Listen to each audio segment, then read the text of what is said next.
विधानसभा निवडणुकीची आचारसंहिता येत्या 20 सप्टेंबरला लागू शकते असे अंदाज सध्या अनेक नेत्यांकडून यायला सुरुवात झाली आहे। महाराष्ट्रात हळूहळू विधानसभेचा माहोल तयार व्हायला लागलाय।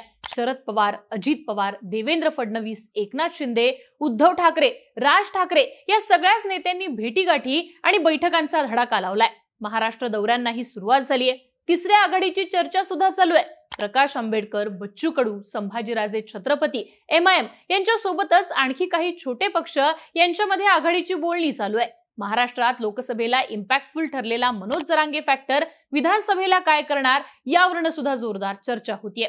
थोडक्यात विधानसभेच्या वातावरण निर्मितीला सुरुवात झाली आहे। मराठा आरक्षणावरून शरद पवारांना कोंडीत पकडण्यासाठी छगन भुजबळांनी पवारांची भेट घेत आरक्षणावरून भूमिका स्पष्ट करण्याची मागणी केलेली। मुख्यमंत्र्यांना भेटण्याचीही मागणी केली।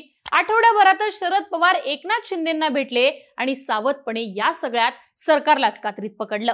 त्यानंतर 10 दिवसात पुन्हा शरद पवार आणि एकनाथ शिंदेंची दुसरी भेट झाली आहे। पवार आणि एकनाथ शिंदे यांच्या भेटीगाठी या वरवर जरी आरक्षण, सहकारी संस्था यांच्यासाठी होत असल्या तरी त्यामागे राज्यात बरेच अंडरकरंट घडताना दिसतात। विधानसभेच्या तोंडावर या भेटीगाठींमागचं राजकारण नेमकं काय आहे आणि कसं आहे समजून घेऊयात या व्हिडिओतनं। नमस्कार, मी आरती आणि तुम्ही बघताय बोलभिडू। आधी शरद पवारांनी एकनाथ शिंदेंची भेट कधी घेतली आणि त्यासाठी कोणती कारणं सांगण्यात आली ते बघूयात। तर 14 जुलैला शरद पवारांवर टीका केल्यानंतर 15 जुलैच्या सकाळी छगन भुजबळ शरद पवारांच्या सिल्वर ओक या मुंबईतल्या निवासस्थानी पोहोचले। या भेटीमध्ये आपण महाराष्ट्राचे मोठे नेते म्हणून मराठा आणि ओबीसी आरक्षणावर भूमिका स्पष्ट करण्याची मागणी पवारांकडे केल्याचं भुजबळांनी पत्रकार परिषदेत सांगितलं। प्रसंगी मुख्यमंत्र्यांशी भेटून चर्चा करण्याविषयी सुद्धा सुचवलं।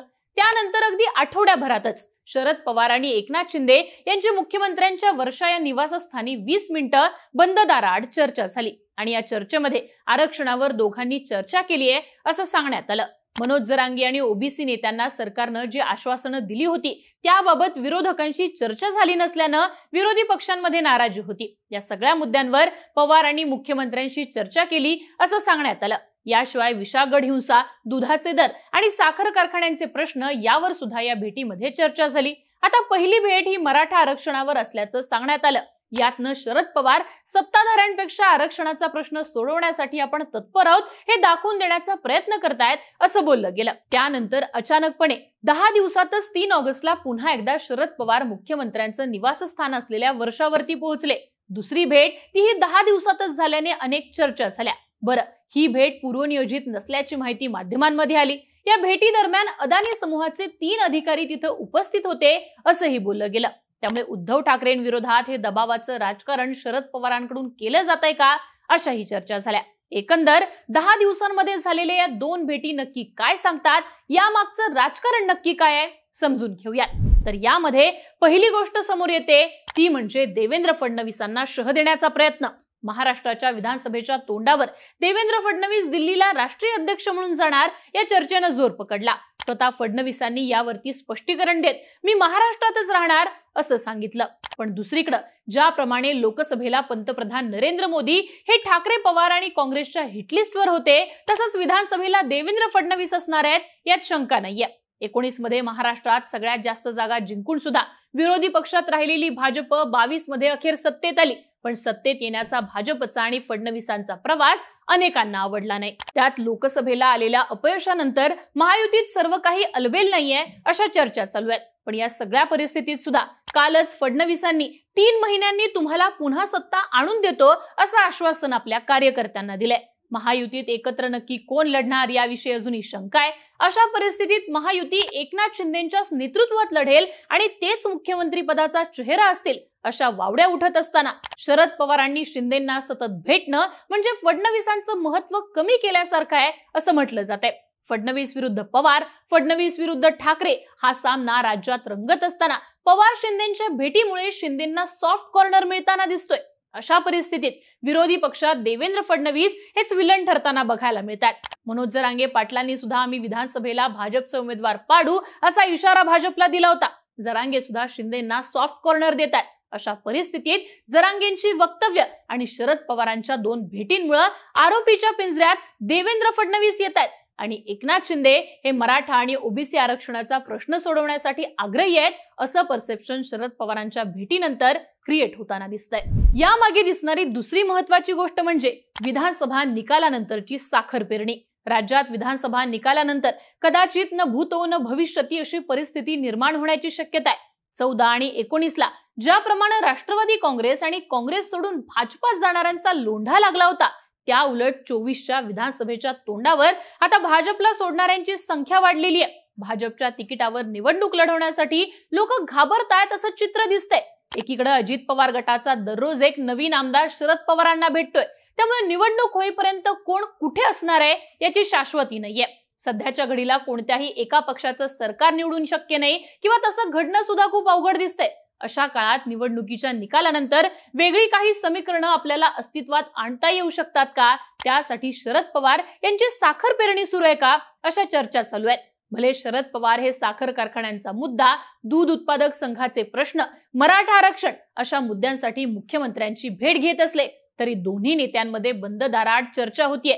निवडणुकीनंतर ठाकरेंनी भूमिका बदलली किंवा काही अनिश्चित परिस्थिती निर्माण झाली तर एकनाथ शिंदेंप्रती आतापासूनच सॉफ्ट कॉर्नर ठेवून भविष्यासाठी त्यांचा विचार केला जाऊ शकतो आणि त्यासाठीच्या भेटीगाठी विधानसभेच्या तोंडावर वाढल्यात असं चित्र दिसतंय। यातली आता तिसरी दिसणारी गोष्ट आहे ती म्हणजे ठाकरेंवर दबाव निर्माण करण्याची। महाविकास आघाडीचं सरकार जेव्हा 19 ला राज्यात बनत होतं तेव्हा एकनाथ शिंदे हे ठाकरेंच्या शिवसेनेचे मुख्यमंत्री पदाचे उमेदवार असू शकतात अशा चर्चा झाल्या होत्या। पण अचानक उद्धव ठाकरेंचं नाव पुढे आलं आणि ते मुख्यमंत्री झाले। पण त्यावेळेच्या परिस्थितीबाबत अलीकडे शरद पवारांना प्रश्न विचारला असता एकनाथ शिंदेंना मुख्यमंत्री करण्यासाठी आमचा कधीच नकार नव्हता, त्यांचा तो पक्षांतर्गत निर्णय होता असं म्हणत पवारांनी ठाकरेंनाच आरोपीच्या पिंजऱ्यात उभं केलं होतं। तेच एकीकडे बंडानंतर उद्धव ठाकरे शिंदेविषयीचा आपला रोष प्रखरपणे मांडतायत, पण दुसरीकडे शरद पवार एकनाथ शिंदेंना भेटून ठाकरेंना चितपट करण्यासाठी डाव आखताना दिसतात। शरद पवारांनी एकनाथ शिंदेंची 3 ऑगस्टला जी भेट घेतली तेव्हा तिथं अदानी समूहाचे 3 अधिकारी सुद्धा उपस्थित होते अशा बातम्या आल्या। खरं तर धारावी पुनर्विकासाचा प्रोजेक्ट अदानी समूहाला देण्यात आलाय, त्यावरनं ठाकरे गटानं आणि काँग्रेसनं मुंबईत रान उठवलं होतं। उद्धव ठाकरेंनी मोर्चाही काढला होता, राहुल गांधींनी सुद्धा या विरोधात आवाज उठवला होता, पण शरद पवार याविषयीची त्यांची भूमिका कधी स्पष्टपणे मांडताना दिसत नाहीत। शरद पवार आणि गौतम अदानी यांच्यात आधीपासूनच मैत्रीचे संबंध असल्याचं दिसून आले। अनेकदा अदानींनी शरद पवारांच्या निवासस्थानी जाऊन त्यांची भेट घेतल्याचं सुद्धा दिसून आलंय। अशा परिस्थितीत यंदाच्या विधानसभेत सुद्धा धारावी प्रकल्पावरनं ठाकरे गट वातावरण निर्मिती करण्याचा प्रयत्न करेल। मग अशा वेळी या मुद्द्यावर सुद्धा शरद पवार आणि एकनाथ शिंदे यांच्यामध्ये भेटीत चर्चा झाल्याची माहिती सध्या माध्यमांमध्ये येते। धारावी पुनर्विकास प्रकल्पासाठी अदानींकडनं मध्यस्थी म्हणून शरद पवारांचा त्यांनी हात धरलाय अशाही चर्चा होतात। एकीकडे जागा वाटपात दबाव निर्माण करण्यापासून ते मुख्यमंत्री पदासाठी हट्ट करणं अशा गोष्टी ठाकरे गटाकडनं होत असताना दुसरीकडे एकनाथ शिंदेंना भेटून शरद पवार आपल्याकडे आणखी पर्याय असल्याचा इशाराच ठाकरेंना देत असल्याचं म्हटलं जाते। थोडक्यात राज्याच्या राजकारणात होणाऱ्या भेटीगाठी या काही साध्या सुध्या नसतात, त्यामागे लपलेला पॉलिटिकल अंडरकरंट हा राजकारणाची दिशा ठरवतो। एकीकडे भाजपचे कार्यकर्ते, देवेंद्र फडणवीस, भाजपचे नेते शरद पवारांच्या विरोधात आग ओकत असताना एकनाथ शिंदेंच्या भेटीसाठी शरद पवार 10 दिवसात 2दा वर्षावर येतात आणि बंद दाराआड चर्चा करून निघून जातात। आता यामागे लपलेलं पवार पॉलिटिक्स आपल्याला विधानसभेनंतर स्पष्टपणे कळू शकतं। तुम्हाला काय वाटतं? एकनाथ शिंदे आणि शरद पवारांच्या 10 दिवसात झालेल्या 2 भेटींमागे नेमकं काय राजकारण लपलंय? शरद पवार कोणाला चितपट करण्याचा प्रयत्न करतायत? तुमच्या प्रतिक्रिया कमेंट बॉक्समध्ये लिहून नक्की कळवा आणि अशाच राजकीय घडामोडी पाहण्यासाठी बोलबिडूच्या YouTube चॅनलला नक्की सबस्क्राईब करा।